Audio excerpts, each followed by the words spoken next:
Je vais vous parler du livre Zola Jackson, écrit par Guillaume Laury.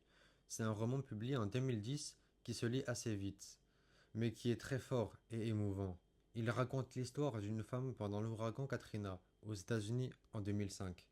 C'est un livre que j'ai trouvé très remarquant.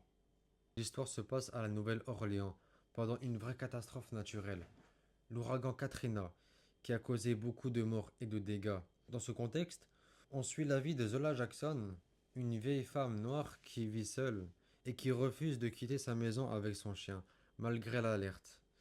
C'est là qu'on commence à se souvenir de toute sa vie. Zola est une ancienne institutrice très cultivée, mais aussi très seule. À travers ses souvenirs, on découvre une femme blessée, forte, mais en colère.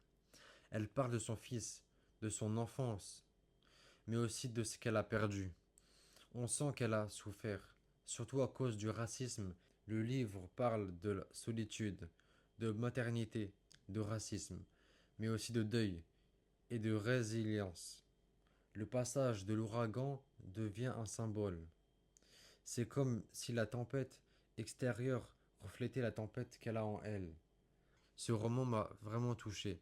J'ai trouvé Zola très humaine, on comprend ses colères, ses douleurs.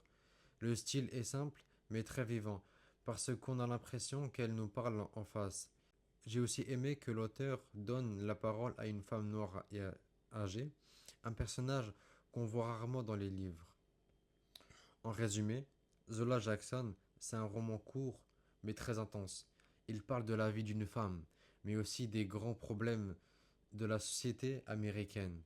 C'est un roman que je recommande parce qu'il fait réfléchir et qu'il ne laisse pas indifférent.